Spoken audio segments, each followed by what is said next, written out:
Well now, there you be. I was waiting for you. So turn down the lights, maybe even turn them off. Sit back, but don't relax. In fact, you might want to look behind you before we even get started. Oh, and please don't forget to like and subscribe to Creepy Tales, because you might not get another chance after we get started, know what I mean? And speaking of getting started, your journey into this episode of Creepy Tales starts right now.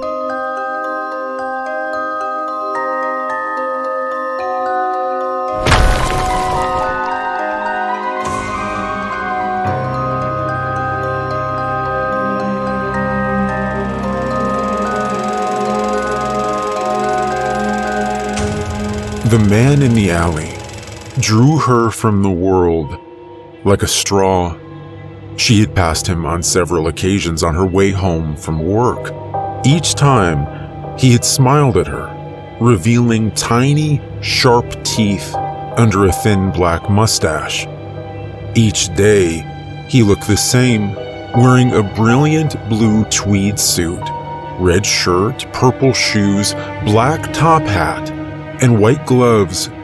Each day he stood at the end of a garbage-strewn alley, amidst the filth and split trash bags, waiting to smile and tip his hat as she crossed the alley's mouth.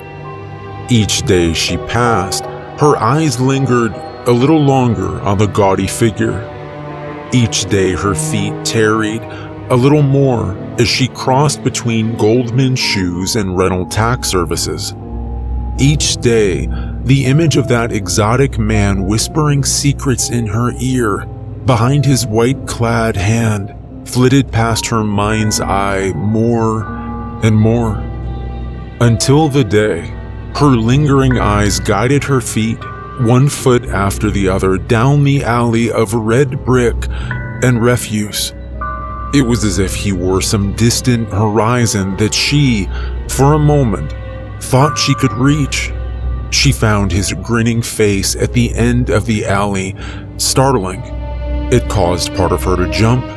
She likened the sensation to a noise that rouses you out of sleep, or that moment in a dream when you realize you're dreaming.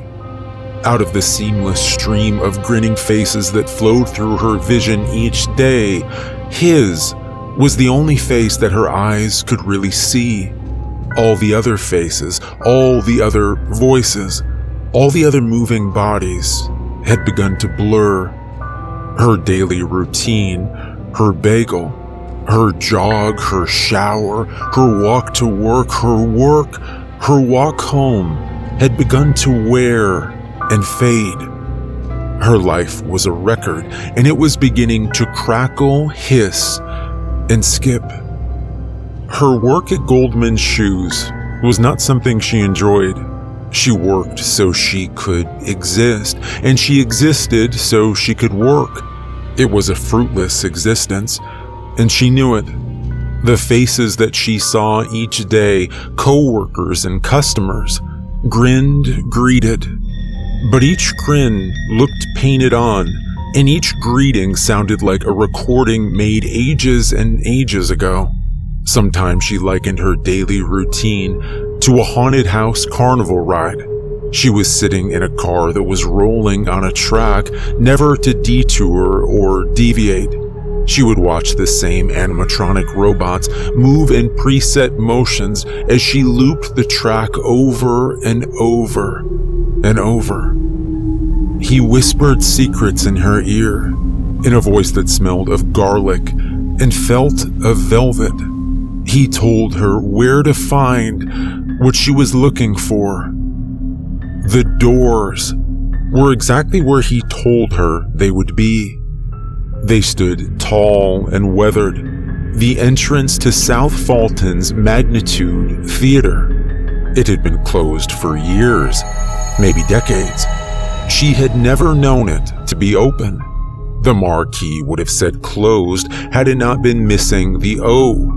It was bordered in faded red, ancient, long dead, incandescent bulbs lined the edges, some broken, others missing. There were poster displays no longer promoting traveling bands, magicians, and plays. The windows were boarded over. She reached out and touched the cracked, paint-blistered door. She expected a jolt, a crackling static shock maybe, or a fiery sizzle. But at her touch, a seeping cold breathed up her arm. Her fingers ran down the weathered surface of the worn brass handles and curled around the cool, slick metal. Part of her expected the doors to be locked. Why wouldn't they be? What irresponsible person would leave a dilapidated building unlocked? She pushed. The right door swung inward, scraping along an already worn path in the wooden floor. Air washed over her as if the theater exhaled. It was thick and smelled of mildew. She held her breath on impulse and stepped into the dark. Dust coated the wooden slats of the floor. Dim light from the rain-clouded sky outside slipped in through the boards on the windows and revealed the expansive entrance room. There was a coat check in the corner and what looked like a podium fixed at the top of a short, broad flight of stairs. She could imagine people flowing up those steps in a jostling, murmuring swarm. She imagined lots of black evening cloaks, monocles, white gloves, and top hats. White gloves and top hats. "Hello?" she said. The sound of her voice evaporated as it touched the air, as if the theater that had lain silent for years had absorbed it. She approached the steps, her footsteps muffled by the thick layer of dust. She wondered if there had ever been carpeting, perhaps red and gold with symmetrical Persian designs. She ascended the stairs, walked past the podium, and deeper into the dark, where the dim outline of the door to the auditorium stood. She swallowed and closed her eyes. She pushed the door open.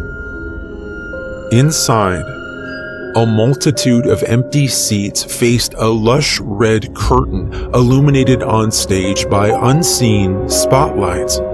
The entire room was without blemish or dust, as if the theater had never gone out of business. On the right side of the stage, sitting on a short wooden stool, was the man from the alley. His clothes were the same, and bathed in the brilliant stage lights, their outlandish extravagance dazzling her eyes. "I honestly didn't think you'd come," he said as he walked down the aisle towards the stage. The echo of his velvet voice filled every corner of the room.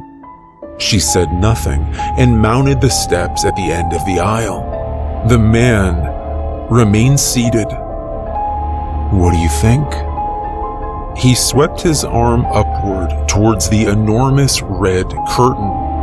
Once again, she said nothing. She crossed the stage toward him, the sounds of her feet no longer muffled by dust. Their steps were loud and hollow.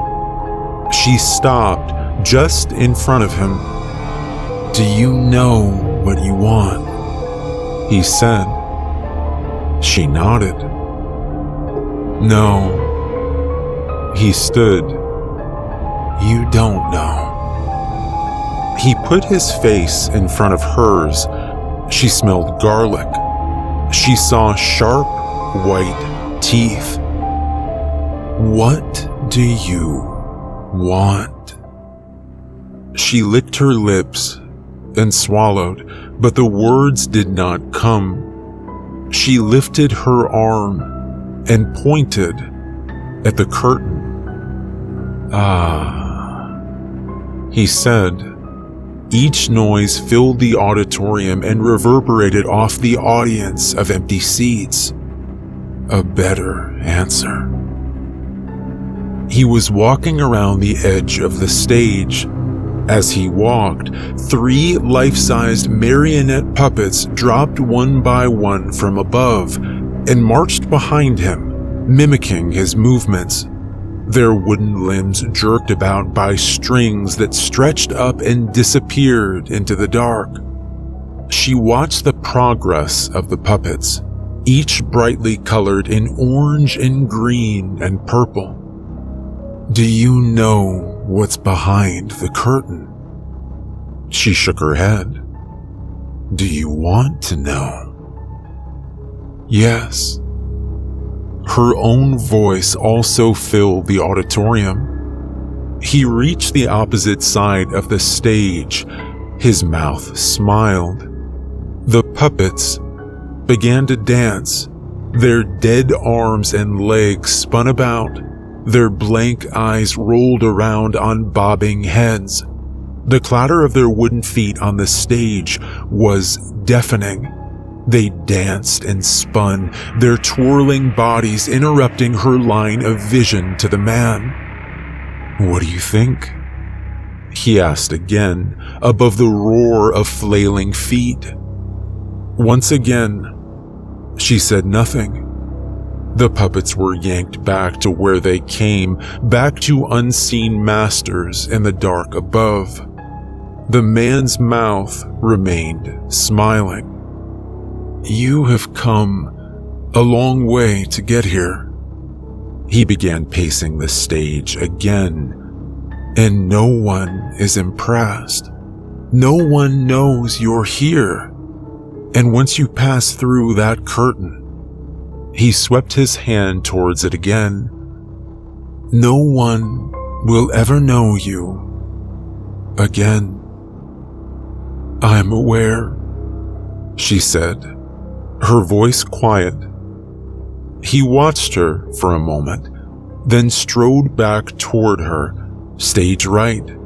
He grabbed a hanging rope that had not been there before and began pulling it, hand over hand. "You want to know what's behind the curtain, do you?" The curtain rose in short, halting increments, revealing a pair of feet in tattered leather shoes on the other side, standing opposite the alley man.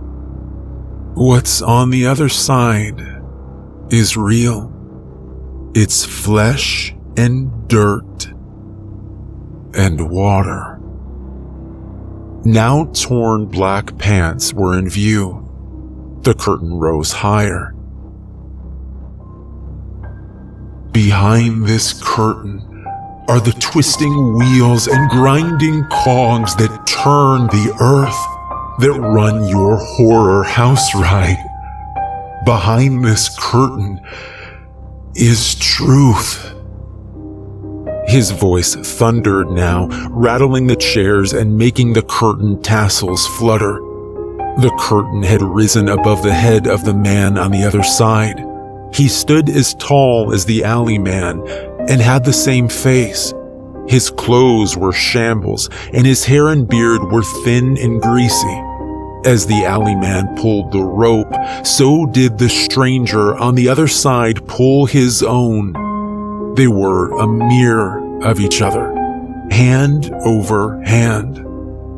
As the alley man spoke, so did the stranger. "Behind this curtain are the dirt and grime of every age." They spoke together, the velvet garlic of the alley man and the gravelly spice of the stranger.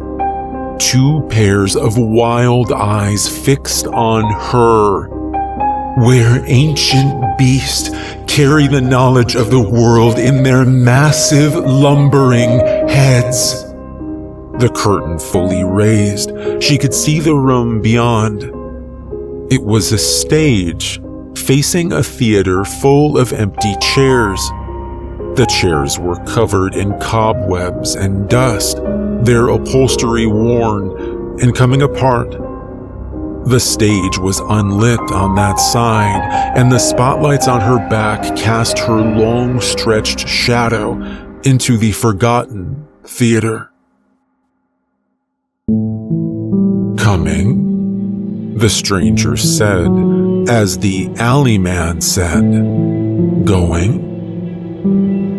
"Yes."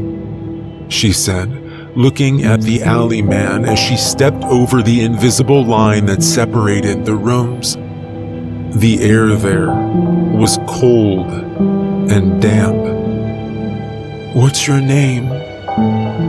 "I don't have one," the two men answered in unison.